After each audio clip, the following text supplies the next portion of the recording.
Yes, we're all the way back. That's the countdown I was looking for, Matty Kiwoom. The hurdle is back here on a Wednesday at 1 p.m., 1:12 p.m. Eastern time to keep it ideally dialed for you, the people. I'm Cody Carpentier. That's Matty Kiwoom, live from the shit house, the shit school. Yes, sir. Ohio. No show Tuesday night last night at 8 p.m. Eastern time because traveling and storms and things of that nature. But little afternoon, little matinee action here on a Wednesday to talk about the biggest NFL training camp news of week number 3. But before we talk about that, Matty Kiwoom, how was the travel in? Listen, there are smooth travel days, and then there's what I had yesterday. Absolute perfection. Delta had me worried all around the country. They're saying, you can't go anywhere. You can't go anywhere. Big Mike McNutted, he couldn't get in till late Monday night. I was like, damn, am I doomed for the same outcome? No. He just went to Charlotte, which is the worst airport in America, maybe in the known human world. Yes. But it's been great. The vibes are high here at the school. You know, the expo is just a few days away. We're getting some stuff done today. But, man, it's a pretty cool spot.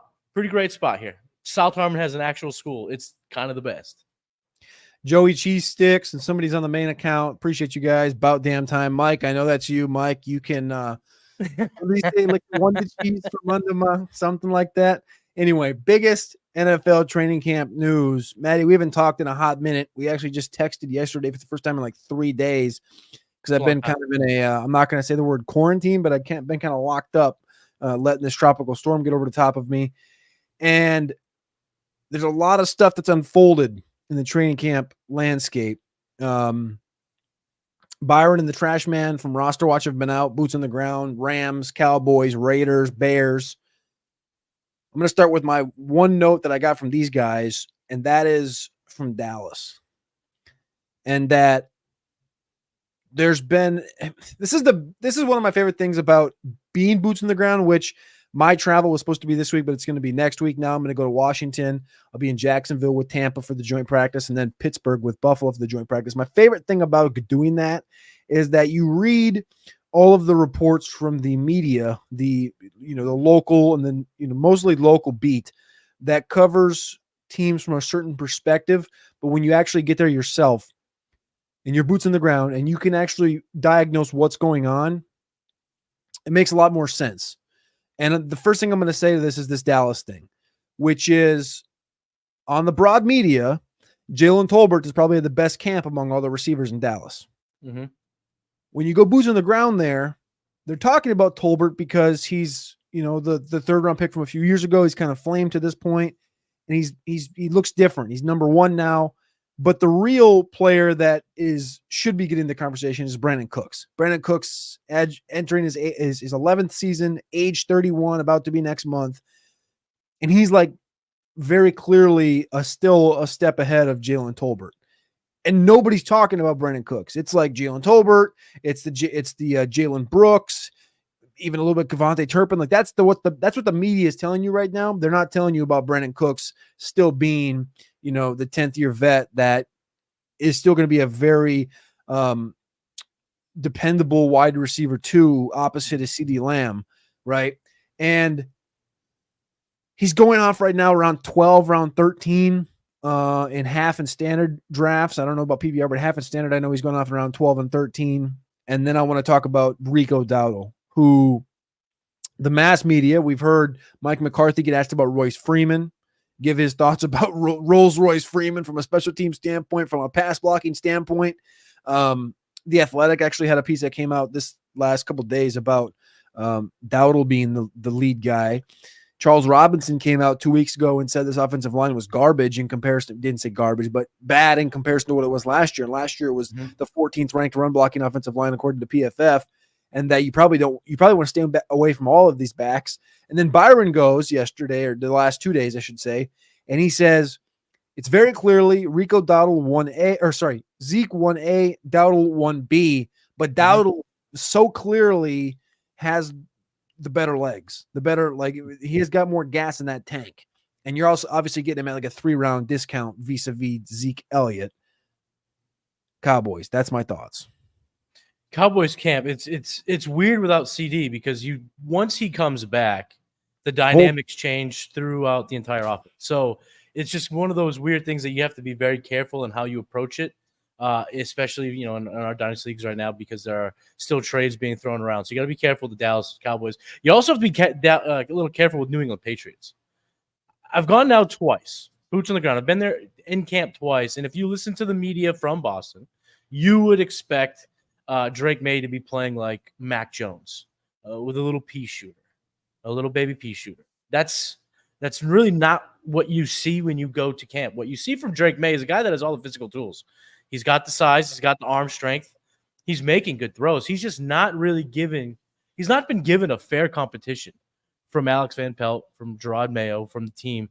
He's doing a lot of reps with the twos, but he is getting a lot of work with the rookies. And the rookies are really what I want to talk about here, because a statement came out last night. Now, it could just be team building bullshit, but the Patriots deciding to move off the Brandon Ayuk sweepstakes.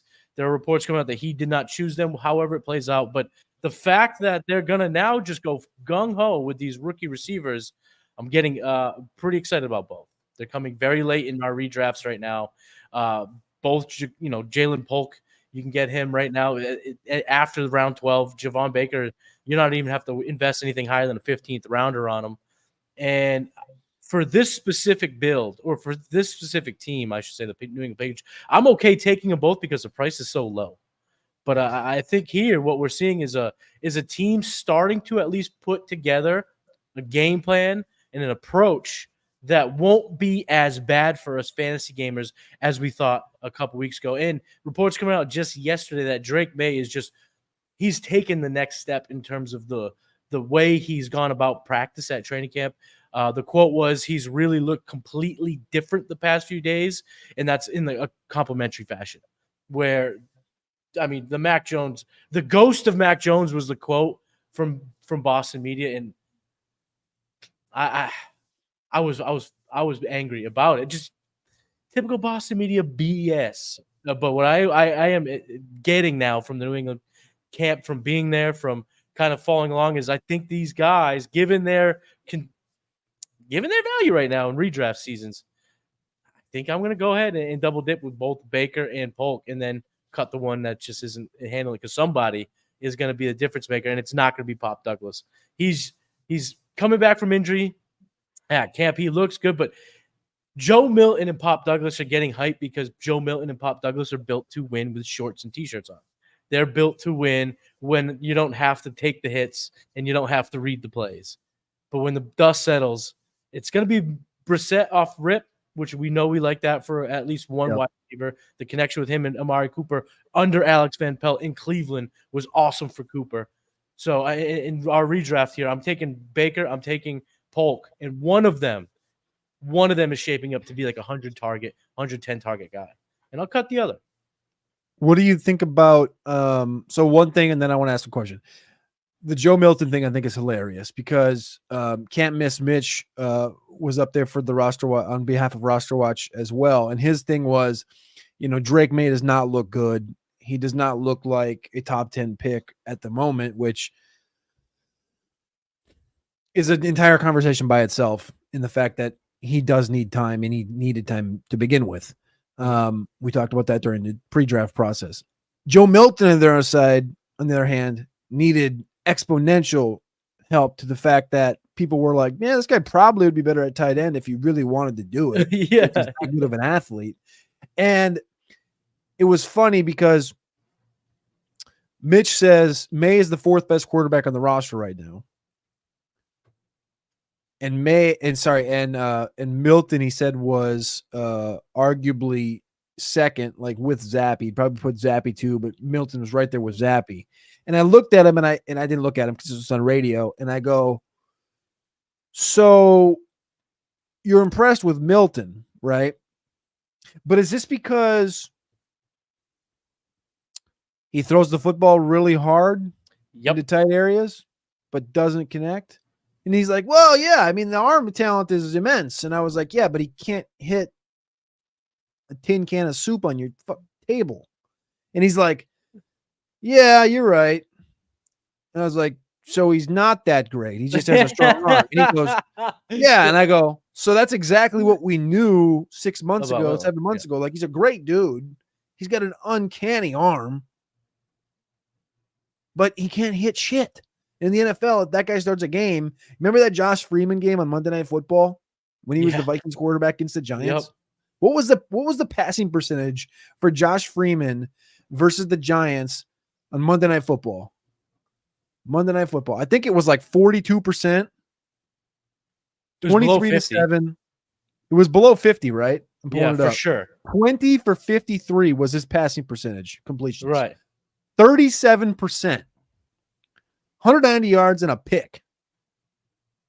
That is Joe Milton. That's what you're going to get if you put Joe Milton out there right now. 37%. Strong ass arm, can't hit shit with it. Right? My question though, Matty, is not about Joe Milton because I just laughed at that take from Mitch. But I love Mitch. Is about Ramondre. When I asked Mitch, there's really isn't a true like alpha in this offense. Of course, they just drafted Polk and Baker. Douglas is there. He's awesome. He's a dog. Hunter Henry's a vet. The backfield's got Gibson and Ramondre. I said, when you walked on the field, whose team is this? Whose team is it? I want to know what you think, and then I want to tell you what he said. Whose team is this from a skill set standpoint on offense? Whose team is it? Right now, it's Jacoby Brissett's team. But you could tell that. But in terms of who should be the highest drafted in fantasy, if that's how you want to phrase it. No. You misconstrue. I think you're misunderstanding. Jacoby Brissett's probably the leader, right? Yes, the head quarterback. But when you looked at the Vikings in 2012, 2010, when they had Christian Ponder and AP and not a lot of talent on the outside, whose team was it? It was Adrian Peterson's team. You walked in the field, and it was like, that's the only dude here. Jacoby Brissett's not a dude. Who's the dude when you walked on the field? Jalen Polk is the dude. Polk is the guy that I've been impressed with the most the 2 times that I've gone. If I have to pick a dude, it would be Jalen Polk. He's being used inside outside. He's the guy giving daps up and down the sideline to the teammates. It feels like he's the guy that they go to when they're running the hurry up offense. He's the guy that they're going to in short distance type plays, that type of install. It's for me, it's Jalen Polk. I'm assuming Mitch thinks it's Ramondre. Yes. He said he thinks he bounces back to 2022. That? He thinks he's going to be able to bounce back to 2022 and rush for over 1,000 yards and probably press for that, 40 to 60 reception area. No, just because of the lack of everything around him.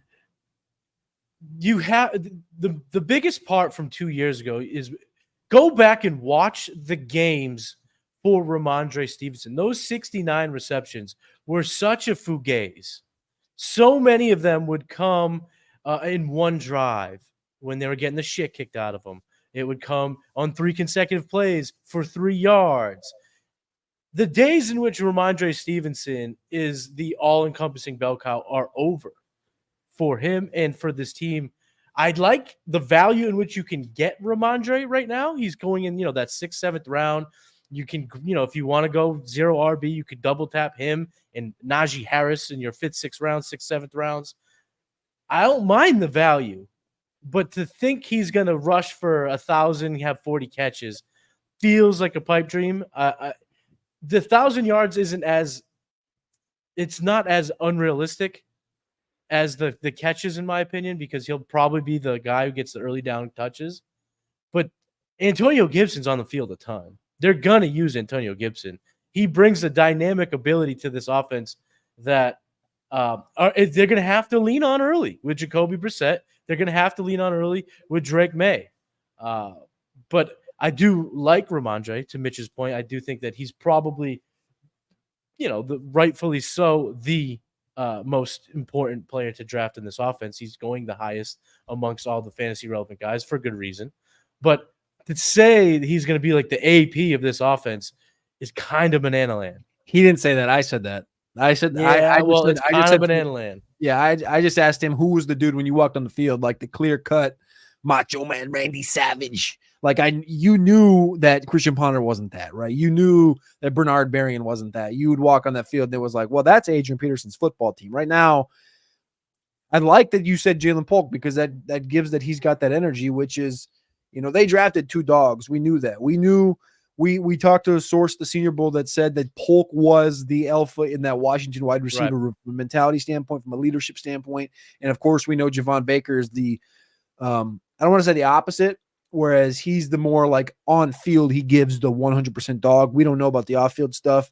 He's a little bit maniacal in that aspect. But yeah, so anyway, one question from Dr. B. Harris. He just says straight up, Tyler Boyd or Treylon Burks? Burks got injured yesterday. Hopkins got injured a week ago. Burks got injured going up for a one-handed catch yesterday. We don't know what the extent of it is. Boyd or Brooks, Matty? I'm assuming this is seasonal. It's Boyd. Never Treylon Burks.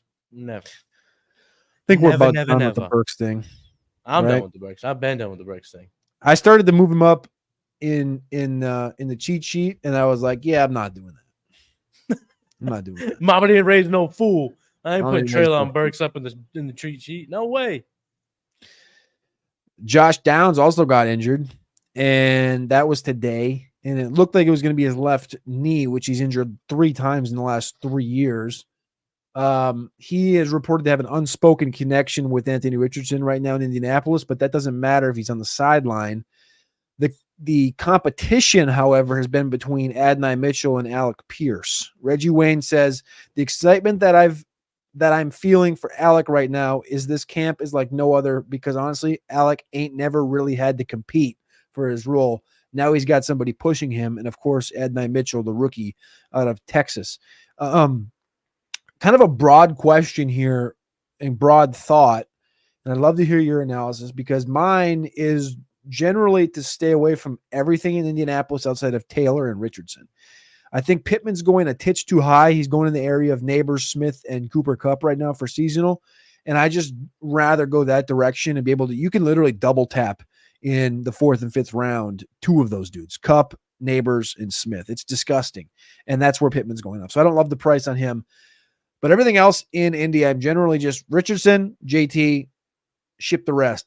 It's not that I don't trust Richardson's arm. It's just that I don't think there is enough pass attempts in the season to garner 160 or 150 for Pittman, nor do I believe there's enough for one of Pierce, Mitchell, or Downs to pay off with the limited rest of targets that are in that offense. Do you kind of have the same feeling, or are you more in line with a Downs, a Mitchell, or a Pittman, or anything like that? I've actually just started getting some shares of A.D. Mitchell in Dynasty. Yeah. The way he moves in some of the highlights, these type of athletes tend to they'll take a leap. So I was able to get some Adonai Mitchell shares. But in terms of redraft stuff, we're having to take them in redrafts. I haven't had a whole lot of excitement for any of those guys other than Richardson. Even Jonathan Taylor is starting to tick up into the end of the first, second round. And if he's there for me in my second round, that's a hero RB build that I do kind of like. But Pittman right now, the thing about Pittman is he's going to be one of those ships passing in the night type players. I'm just not going to buy in until it's too late because I need to see the repeatability of volume.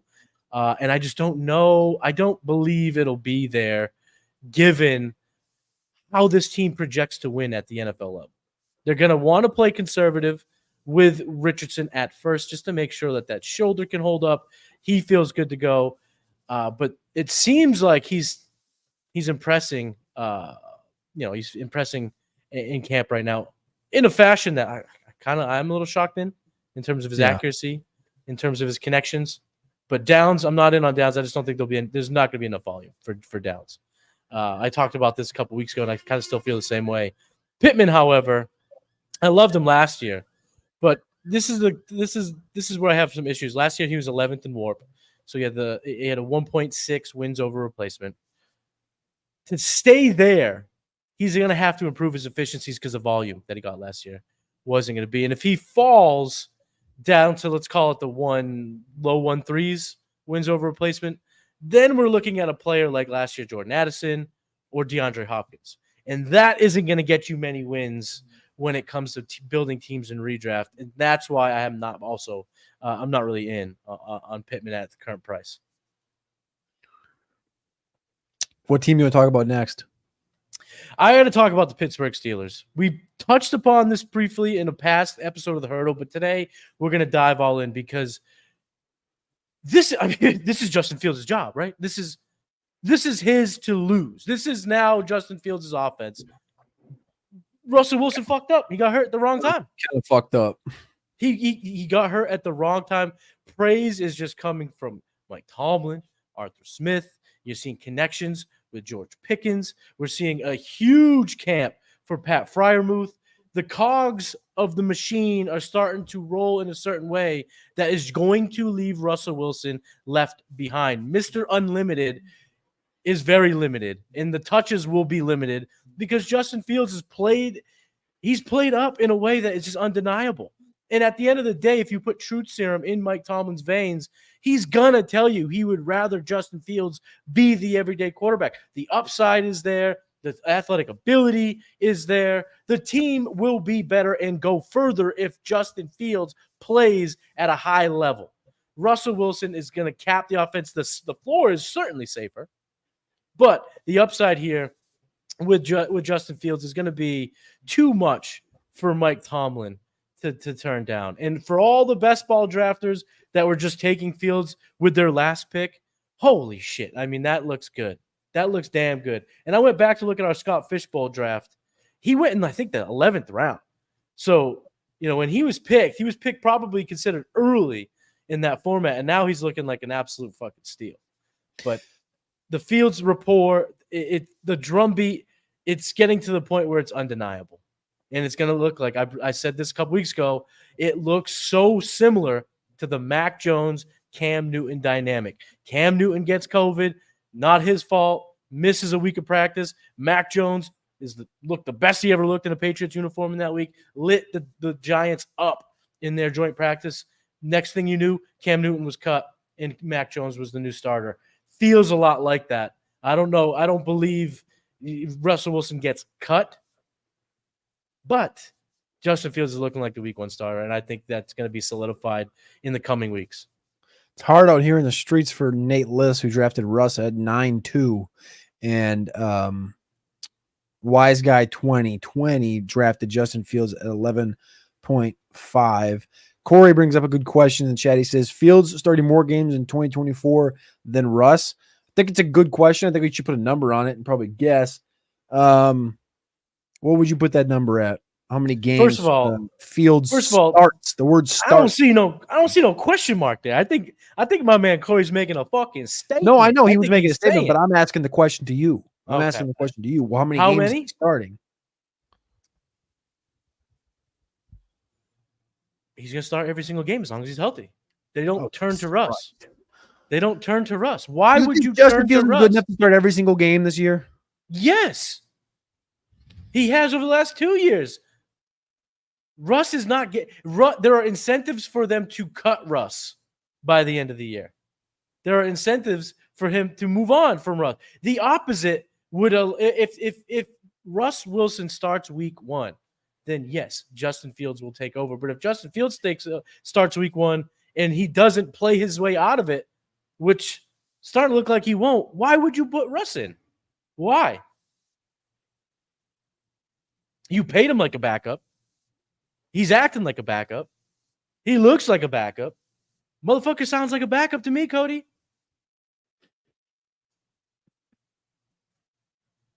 They only owe him $1.2 million. I don't understand what am I missing something in part of this contract? Who, Russ? Yeah. Yeah, the $35 million that Denver's paying him. Yeah, but that has nothing to do with Pittsburgh. No, but that's why Pittsburgh took a flyer on him because they gave him league minimum. But that exactly. But that's what I'm saying. Like you're saying, they have an incentive to cut him. They don't have an incentive to cut him. No, they have an incentive to not play him. I don't I understand what you're saying, but I don't track the purpose behind it. I get your ideal of, I get the idea behind that, having to potentially pay him in the future. Fields, I don't know, man. I just got my approval to go to that training camp next Thursday. I moved my date. It was supposed to be tomorrow, moved it to next Thursday. And it's a joint practice with Buffalo. Hell yeah. And I think that might be one of the most perfect dichotomies to watch. Oh, you're going to get a lot of scouting on there for sure. I'll get to watch Josh Allen. Yep. Who is, I know Fields has said before, like, oh, I watch a lot of Russ. He said this in interviews before that he watches Russ earlier in his career and wanted to take things from Russ and become a guy like Russ, right? Because Russ is a pretty solid pocket passer, plus a rusher. But I have to believe Fields has watched and taken some things from Josh Allen. So I would love to see what the new and improved Justin Fields looks like back-to-back with Josh Allen in a practice field setting. Also in this Pittsburgh offense that I'm also very interested to see. Snowman has a good point. He says, forget what Tomlin says, watch what Tomlin does. And I've always said that about Tomlin in the fact of the running back situation with Jalen Warren. People will always say all this other crap about Warren, but the fact of the matter is he plays Najee. That's all that matters. And people might want to watch Russ, but if Tomlin puts in Field, that's all that matters. If Tomlin is a outside of Belichick, Tomlin is as fucking cut, dry, truth, like fact of the matter in the league. Like more than Vrabel, more than Dan Campbell. These guys will beat around the bush. Tomlin, what he does is what he does and what he will do. So I'm not going to comment much, I guess, on the Pittsburgh quarterback situation because I don't know what to think about it. Outside of the fact that I think you have a good point. Russ got hurt, similar to the Cam Mack thing. And now Fields is maybe feeling that pressure of my career is right. Like I'm like out the window hanging by my toes. And it's time. It's time for Justin Fields to get up and move. Fizzle says, let's go Fields to the moon. That would be another Konami king that we could utilize, and in that offense, this team's going to be decent. So, I got one more note,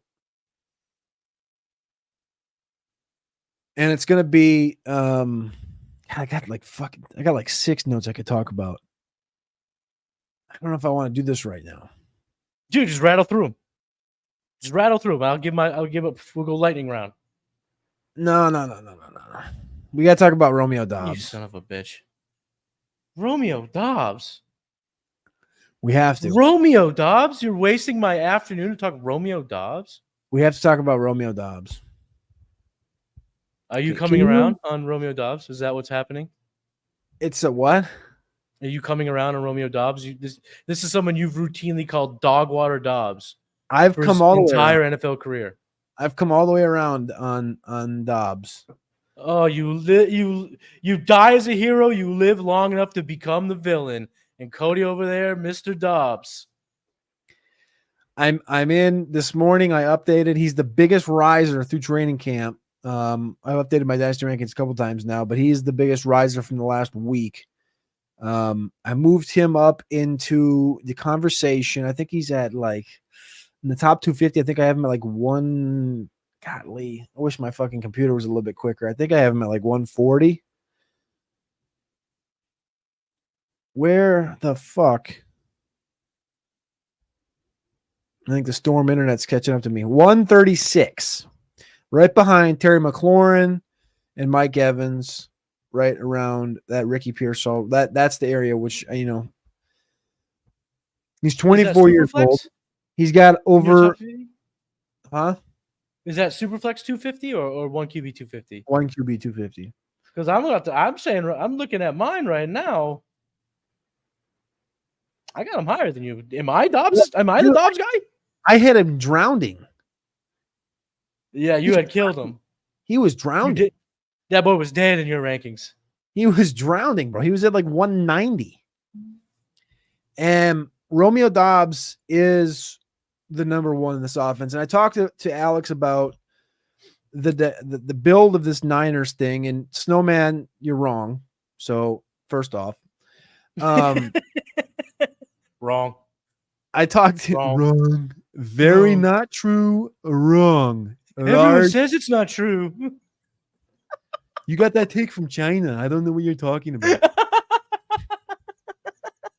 Romeo Doubs is number one wide receiver in this Green Bay offense. Obama.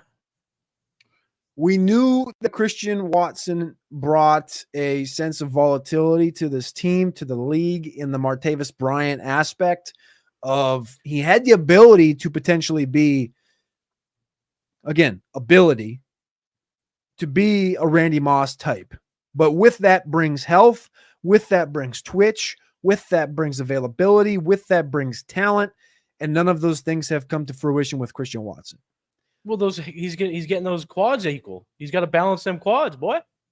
And he's a guy that I love, Christian Watson, but as far as depending on him as number one, they clearly don't. They keep drafting receivers. Of course, they brought in Dontavian Wicks this last year. Wicks showed out towards the end of the year. I think Wicks is closer to the wide receiver one in Green Bay than Watson is. But the way this offense is built reminds me eerily of San Francisco. And of course, it's not verbatim. It's not one for one, the type of build and stuff. But if you look at Green Bay, a team that has struggled for the last decade plus to beat San Francisco in the NFC Championship, the NFC divisional rounds, right? They go out and kind of like we've talked about with Buffalo and Kansas City, where Buffalo has started to kind of build a Kansas City light type of a team as far as the draft capital, as far as all this stuff and talent and positions like Kincaid and, late round running backs and things. Green Bay went out and paid for a running back, Josh Jacobs, a guy that's rushed for 1,000 yards multiple times, very good receiving back. The Niners have McCaffrey. At the wide receiver position, they have a ultra all-purpose slot god, Deebo Samuel. Who's that guy in Green Bay? It's Jaden Reed.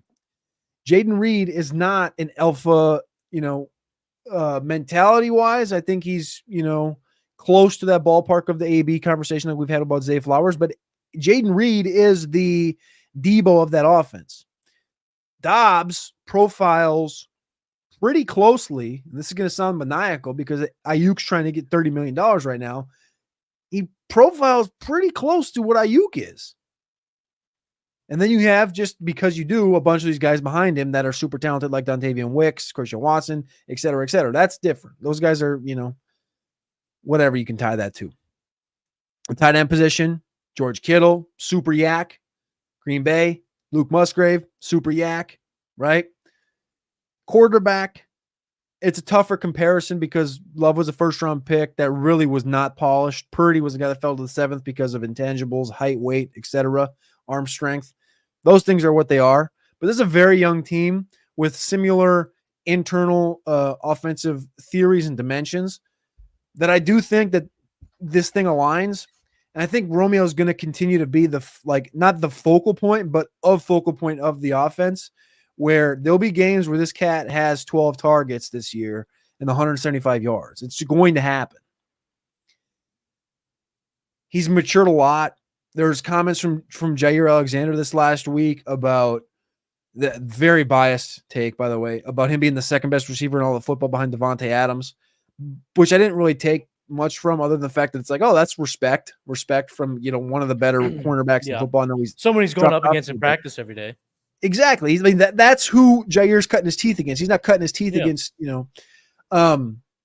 but he talked about, like, a couple years ago, like, I would dominate Romeo. Romeo couldn't do nothing. He couldn't catch a contested ball against me. And now he's like, it's more of a 50-50 thing, which leads me to believe it's probably more of like a 60-40 in favor of Dobbs, if Jair's saying that. And he's clearly matured in the aspect of what I was worried about, which was beating press, which was his mentals, which were clearly issues, as you saw during that first year when Rodgers would, comment on Dobbs's, I don't want to say mental capacity, but his maybe nervousness or things in that, like, alignment of which is the conversation of which brought up Dog Water Dobbs. Like, that's why that was there, was because the Senior Bowl just wasn't great. It wasn't a great showing for him. And I was super, super, super, super, super fucking hard on this guy. But this dude has grinded through it. Snowman says mental acuity. Great. Thank you. Appreciate that. Dial. Exactly. Thank you. And but this is the thing is like these guys can change. And Matty, there's one single thing that throughout my life and throughout my process that I will take. One single thing. Maybe, I don't know if there's any other stuff, but one single thing that I will take for my first job in this business is the Bayesian process. And the Bayesian process is continuing to evolve, continuing to change, continuing to, build and grow your process. And with that comes Romeo Doubs. I'm in 10 toes down on everything I've seen from Romeo over the course of the last couple months. And give me some numbers. So last year he played 17 games, so right around 100 targets. The only receiver on the team to play 8 touchdowns. Games. 8 touchdowns. Yardage 674. Where do you have him this year? Give me a quick line. You know he's the only receiver on that team to play 17 games, right? Yes. So you're asking me for a projection for 2024 for Romeo. Just give me a rough receptions, receiving yards, touchdowns. I know I'm putting you on the spot, but I for the exercise, 122 targets. So that would lead the team. Yep, he's going to lead the team in targets. Okay. Probably 87 receptions. Let me do the math here. 87 times 12.8. 1,113 yards. 1,100 yards. Yeah, and I'll say 10 touchdowns. So 87 for 1,100 yards and 10 touchdowns.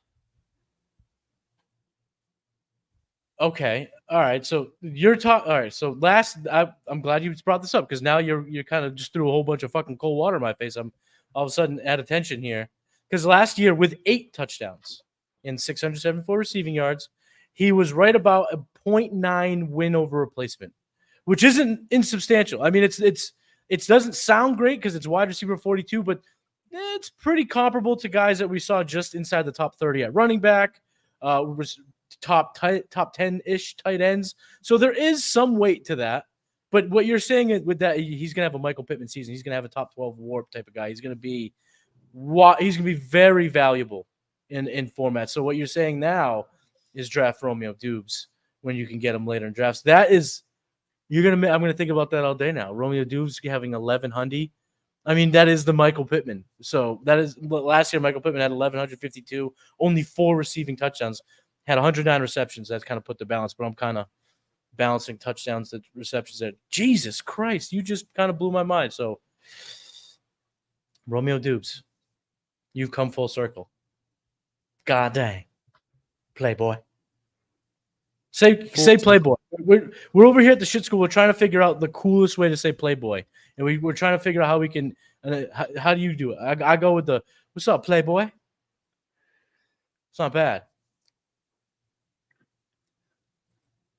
I've come completely around on Romeo Doubs, Playboy. Not bad. That's pretty good. That's pretty good. All right. All right, Bruce Flash, last question. Let's get out of here. Well, actually, Matty probably has a couple things we have to get to. Bruce Fish says, has Cody came to a Bayesian process and what went wrong with Roschon Johnson?